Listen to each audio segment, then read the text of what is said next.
Hello YouTube, I decided to make a video about the Gear 2 versus the Gear S2 as I could not find one online.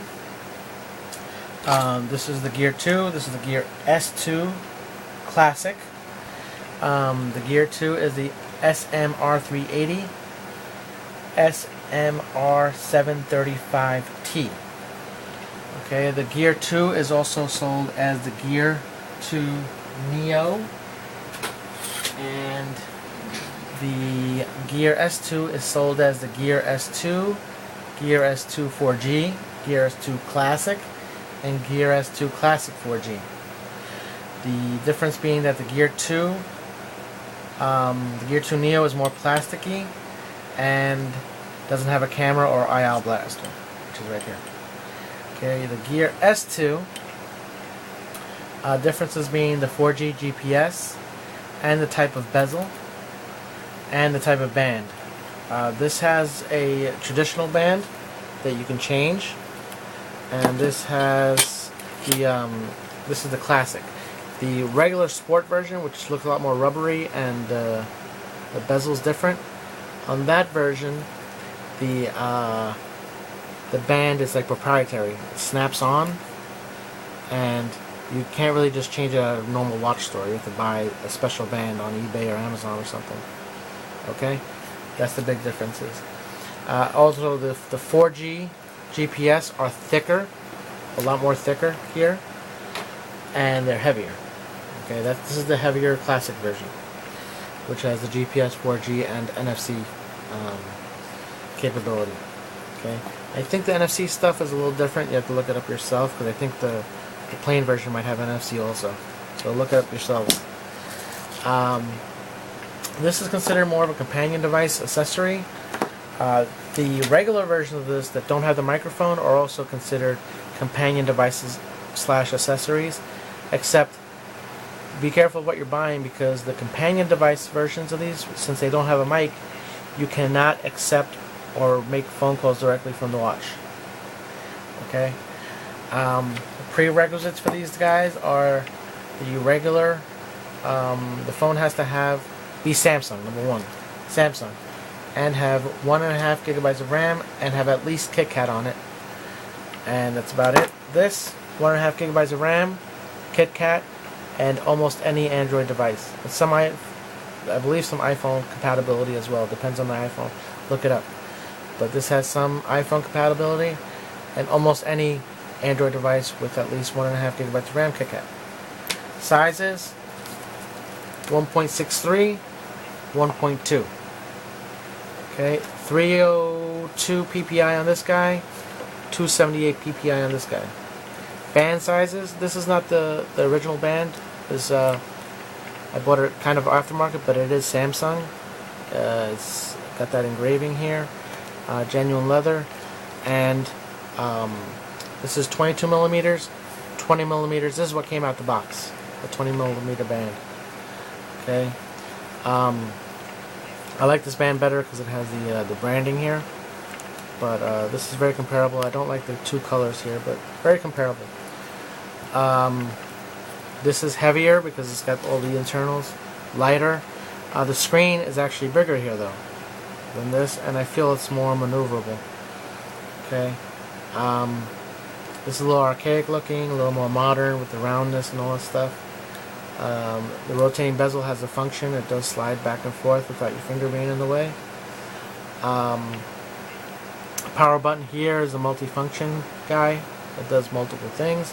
This guy, let's see, here or here, but it's not as convenient. You gotta figure out which is which half the time. Volume on this guy is a lot easier to get to. Double tap. Sorry, double tap. That she'll come up here, and you can adjust the volume and brightness. This guy, you have to do a little playing around. You have to swipe down, decide, find the little volume. Then she goes to a whole different screen, and then you can finally decide what the volume is. It's a little laggy as well. Okay, other stuff to consider is the thickness. A lot thinner here. I think I'm repeating myself, but comparison as far as system and apps: They're both running Tizen. They're different versions of Tizen. No significant updates for the S2, for the Gear 2. There was an update or two for the Gear S2. I'm trying to run through it because time is a factor. Other things were that there are more apps available for the S2, a little less for the Gear 2. A lot more functioning apps, but less of them. Some overlapping apps that you will find for both devices, but some of the ones that are for the Gear 2 are not available for the Gear S2, and some of the ones for the Gear S2 are not available for the Gear 2. Internals are almost identical. Processor on both are dual core 1 gigahertz. I believe they're made by Samsung, those Exynos. They both have 4 gigabytes of storage. They both have 512 of RAM. They both have 300 mAh batteries. Charging's a little different. This guy charges a lot faster. It's got pin connectors, physical actual connectors that touch, versus the Gear S2 that's using this QI charger that go back here and has a little magnetic function here. And it takes longer to charge. I'd say at least around 2 hours. Versus this, sometimes I get away with like half an hour and it'll juice it up 50% and stuff. So it does very well with this guy. Also talks about connectivity, because this guy, to transfer stuff, you have to go to the Gear app and transfer it via Bluetooth. This guy you can transfer from a computer, and a lot more faster, a lot faster. Pictures, audio, and you can also do videos. You can actually transfer videos, change the frame rate and stuff. You can actually do videos with this. It's gimmicky. You can show people a video on this, and it's pretty funny. Real world speed, I feel this is faster and less laggy, the Gear 2 versus the Gear S2. Especially when you're playing music, it gets very laggy. When you try to do other things as it's playing music, it gets laggy.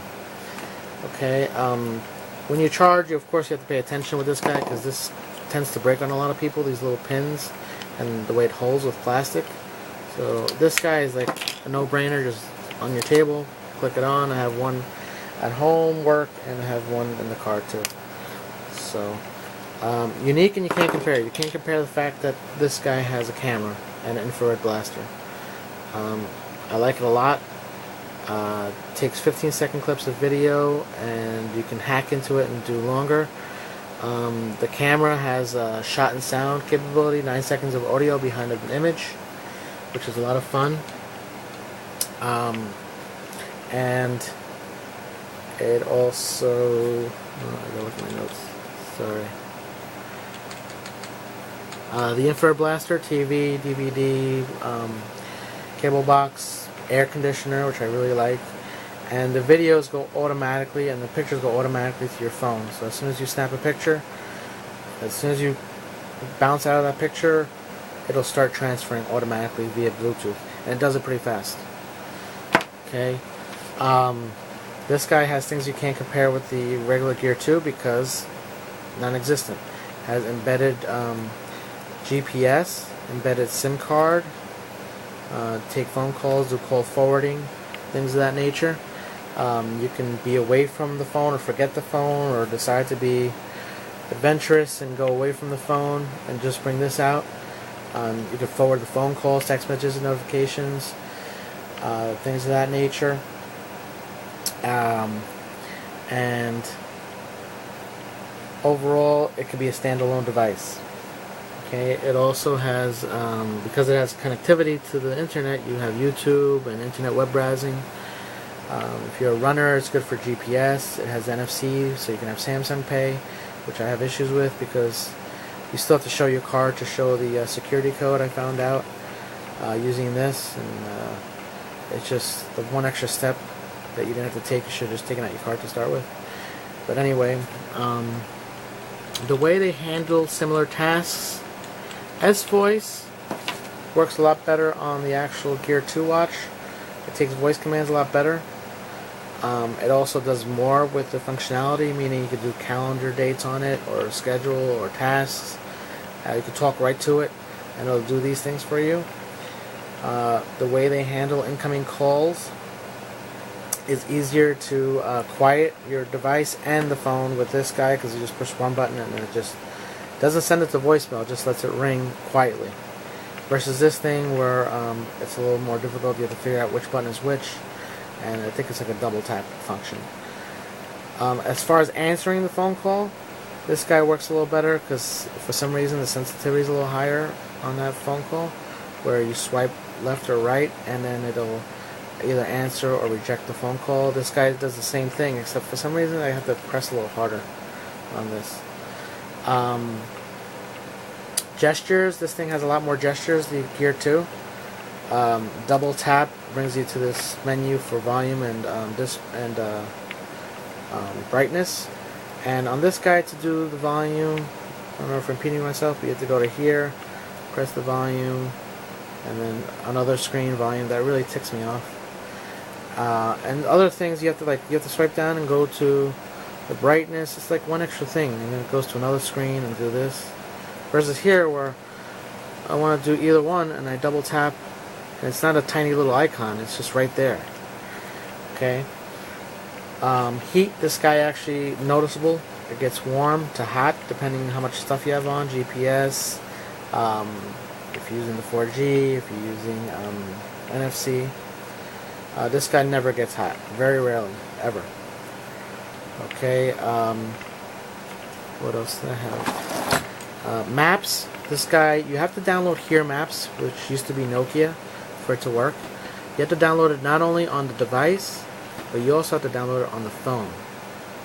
You have to download it on the phone and set up at least once. And it really wants to be paired up when you're using it. Versus here, it doesn't have GPS.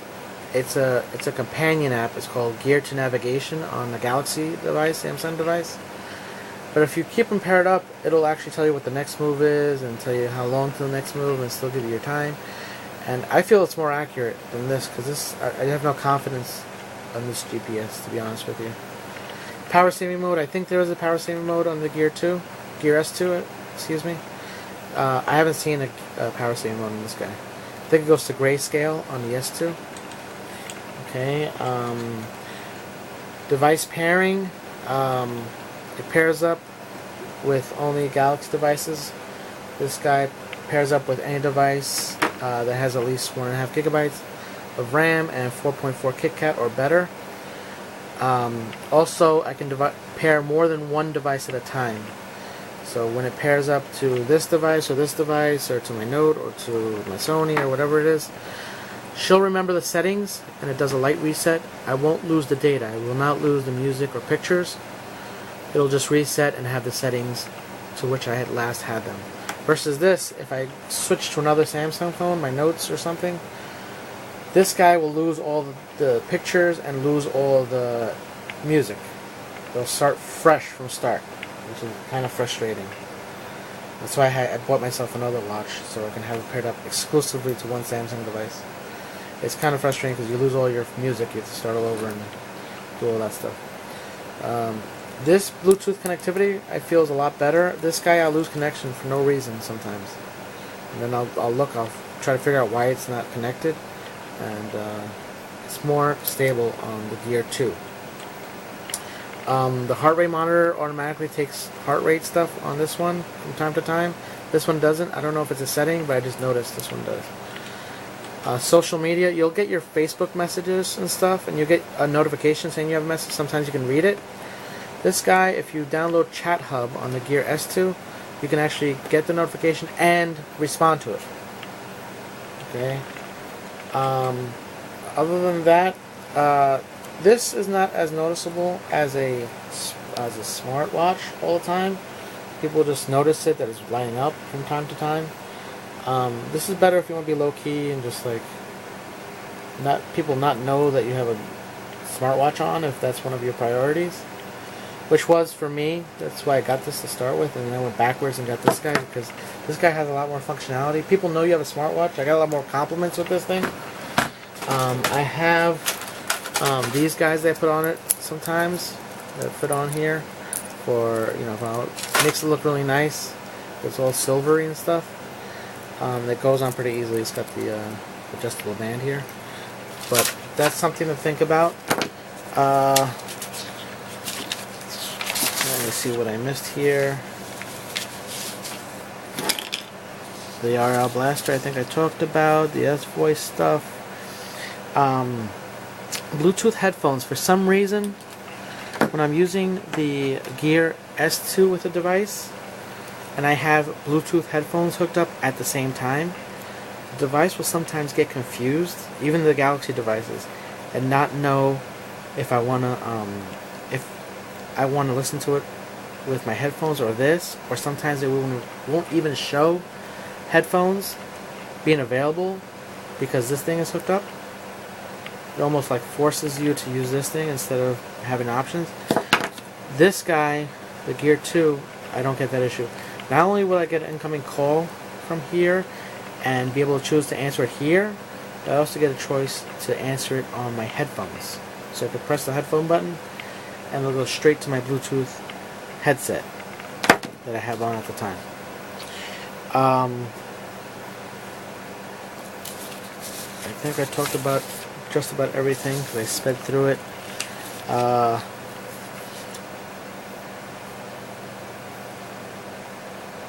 Yeah, that's about it, I guess.